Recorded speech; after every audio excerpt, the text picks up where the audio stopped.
L'Assemblée va entendre une allocution de son Excellence Koir Rasulzoda, Premier ministre de la République du Tadjikistan. Je prie le protocole d'accompagner son Excellence.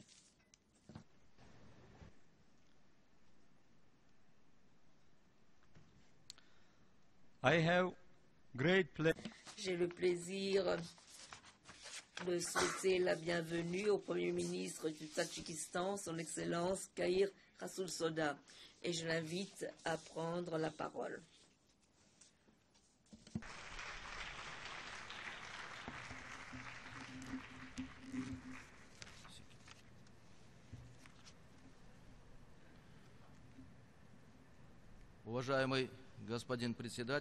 Monsieur le Président, Mesdames, Messieurs, c'est pour moi un grand plaisir de m'associer aux chaleureuses félicitations qui ont été adressées à Monsieur Koutessa à l'occasion de son élection au poste important de président de la 69e session de l'Assemblée générale des Nations unies. Je voudrais me saisir de cette occasion pour exprimer ma reconnaissance à Monsieur John Ash de la contribution importante qu'il a apportée aux travaux de la session précédente de l'Assemblée générale. Monsieur le Président, ma délégation est d'accord qu'il faut effectivement éliminer la faim, la pauvreté.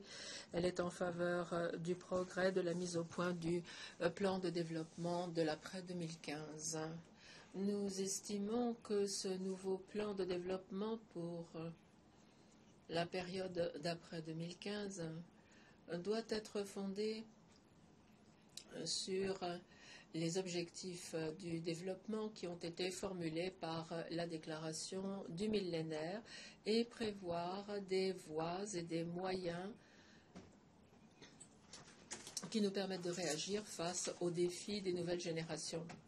Et l'objectif central de ce plan de développement pour l'après 2015 doit être l'élimination de la pauvreté, de l'inégalité, grâce à l'établissement d'un développement durable en tenant compte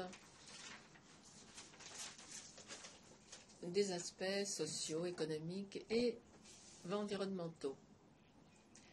Les ODD visent 3 aspects du développement durable en tenant compte des principes de Rio de Janeiro, et ces priorités doivent être un élément clé du plan de développement de l'après 2015. Dans ce contexte, nous sommes d'accord avec les recommandations du groupe de travail à composition non limitée en ce qui concerne les objectifs du développement durable. L'expérience nous montre que tous les objectifs sont réalisables si, en plus des plans concrets, on met au point des mécanismes efficaces qui permettent de les réaliser et de surveiller leur réalisation. Et nous espérons que cette enceinte deviendra une plateforme importante d'un dialogue régulier et d'un examen continu de la réalisation des ODD. Et nous estimons que la question du financement joue un rôle extrêmement important pour le succès de ce plan. Les partenaires mondiaux se basent sur la déclaration du millénaire et dans une certaine mesure, cette déclaration a permis de réaliser certains des OMD. Mais il existe encore certaines lacunes et certains manques de ce partenariat mondial. Et il faut surmonter en effet les difficultés qui se posent à l'heure actuelle et qui empêchent la réalisation complète des OMD. Nous pensons qu'il faut renforcer et élargir les partenariats mondiaux conformément aux engagements qui ont été pris auparavant.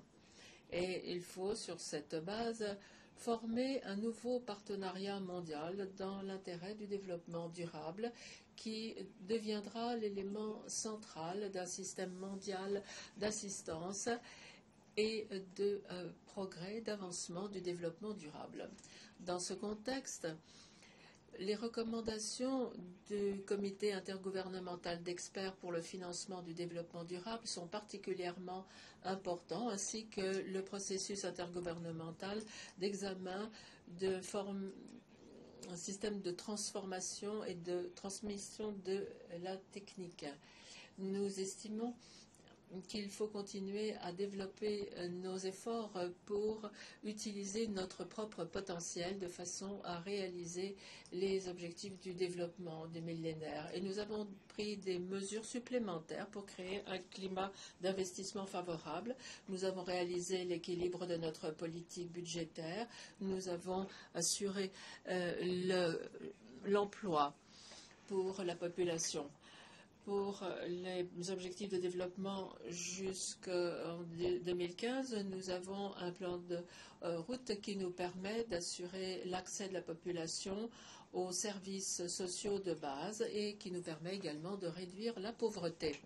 En raison des mesures qui ont été adoptées pour assurer la croissance économique, nous avons vu ces dernières années se diminuer considérablement le niveau de la pauvreté dans le pays. En tant que pays pionnier dans la réalisation des OMD, nous avons l'intention en 2015 de procéder à un examen très complet de la mise en œuvre des OMD au Tadjikistan et nous tiendrons compte pour cela du nouveau programme et plan de développement durable pour la période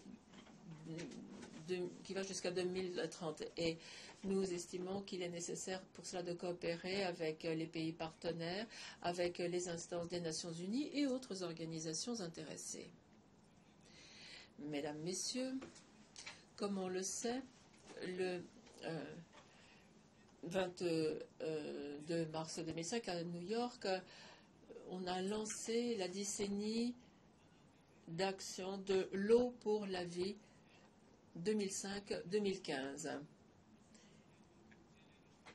qui allait dans le sens des OMD. La décennie internationale a créé une dynamique importante à tous les niveaux, car il s'agit d'assurer l'accès à l'eau potable. Il s'agit d'assurer également la gestion rationnelle des ressources hydriques et d'augmenter les connaissances que nous avons dans ce domaine en ce qui concerne les défis que nous posent les ressources hydriques. En même temps, le changement climatique et l'augmentation de la population, la dégradation des ressources hydriques, l'aggravation de la qualité des ressources en eau nous posent des tâches extrêmement complexes. Et les réductions de réserves d'eau potable peuvent entraîner des difficultés en raison du changement climatique et peuvent nous empêcher d'atteindre le développement durable et aggraver la situation dans les régions arides et semi-arides où l'on a encore une fois un niveau de stress hydrique extrêmement élevé. Et l'année internationale de la coopération dans le domaine de l'eau, qui s'est déroulée l'année dernière dans le cadre de la décennie, a permis de mieux faire comprendre que la gestion des ressources en eau doit être fondée sur le principe du co-développement et de créer des cadres pour harmoniser les intérêts et renforcer la confiance mutuelle pour régler les problèmes liés aux ressources hydriques. Le problème du co-développement est extrêmement important et c'est un cadre qui peut être utilisé pour gérer les ressources hydriques et devenir un maillon très important dans ce domaine. Dans ce contexte, nous avons l'intention de procéder à une étude complète de la réalisation de la décennie et du plan d'action L'eau pour la vie 2005-2015 et de mettre au point ensemble des recommandations concrètes qui visent à renforcer et renouveler le plan d'action pour l'eau des Nations Unies. Nous accordons une importance prioritaire à l'accès aux services actuels dans le domaine de l'énergie, ce qui a une importance essentielle pour assurer le développement durable. Le Tadjikistan développe constamment son potentiel énergétique en se fondant sur l'utilisation de ressources renouvelables. En plus de la construction de petites et moyennes centrales hydroélectriques, nous avons adopté des projets plus vastes et nous avons étudié la possibilité d'étudier l'énergie solaire et l'énergie éolienne qui deviendront des contributions importantes du Tadjikistan dans le domaine de la réduction des rejets nuisibles dans l'atmosphère et qui contribueront à créer une base solide pour le développement durable. Je voudrais saisir cette occasion pour souligner que les projets dont je viens de parler sont exécutés sur une base transparente en tenant compte des aspects sociaux, économiques et environnementaux du développement durable de notre pays et de l'ensemble de la région. Le Tadjikistan est d'accord pour une conférence sur la réalisation du programme d'action de Alma-Ata qui aura lieu du 3 au 5 novembre cette année à Vienne. Nous estimons que ce nouveau programme d'action pour les pays en développement, qui sont des pays sans littoral, créera des possibilités supplémentaires pour continuer à intégrer les économies dans l'économie internationale. Et nous voulons donc appuyer les efforts déployés par ces pays de façon à améliorer les systèmes de transport et énergétique pour diversifier l'économie et assurer également des liens économiques régionaux et interrégionaux. Mesdames, Messieurs, le plan de transformation de l'organisation donne une possibilité unique, bien sûr, mais s'accompagne également de tendances négatives du renforcement des liens entre les menaces et les défis actuels. La réalisation par les États membres d'une stratégie de lutte contre le terrorisme dans le monde est intéressante et l'opposition à toutes les manifestations du terrorisme, y compris par l'utilisation de l'Internet à des fins terroristes, est importante et des problèmes importants sont liés également au trafic des stupéfiants dans le monde. Et ces 10 dernières années, le Tadjikistan a acquis une grande expérience dans la lutte contre les stupéfiants. Le président du pays, depuis 15 ans, a une agence de lutte contre le trafic des stupéfiants. Nous avons développé également des liens avec les États voisins pour lutter contre le trafic des stupéfiants dans le cadre des organisations régionales.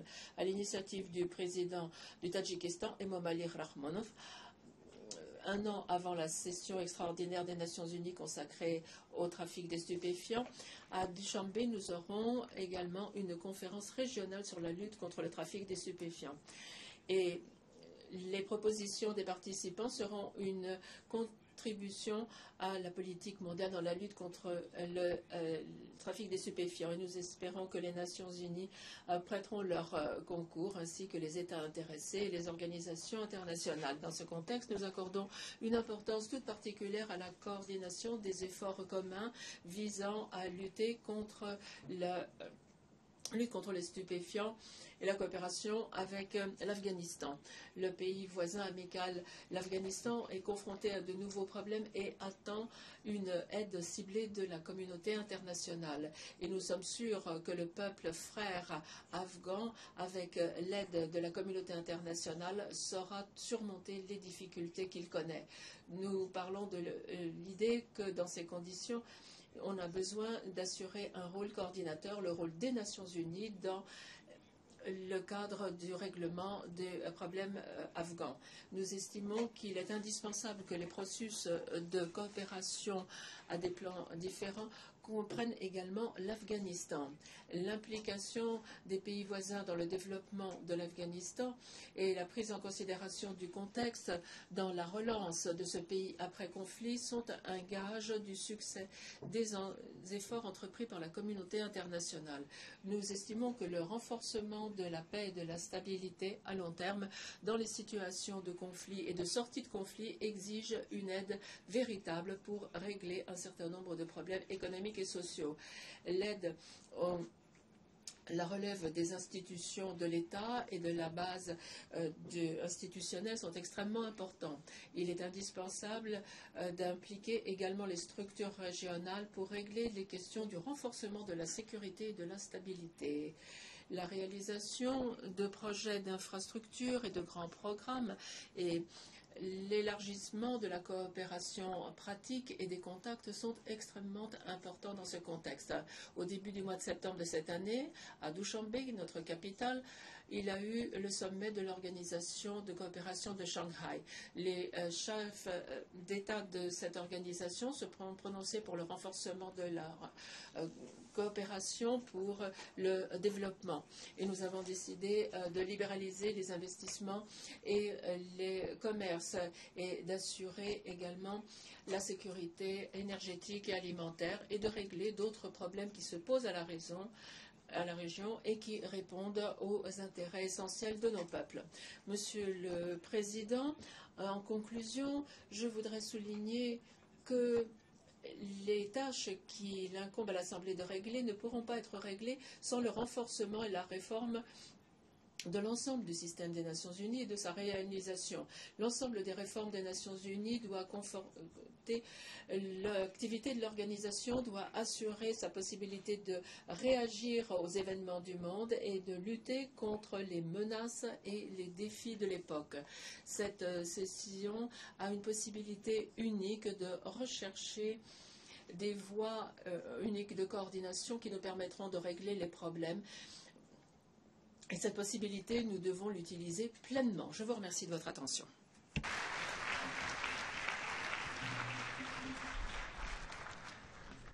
Au nom de l'Assemblée générale, je remercie le Premier ministre de la République du Tadjikistan de sa déclaration et je prie le protocole de raccompagner son Excellence.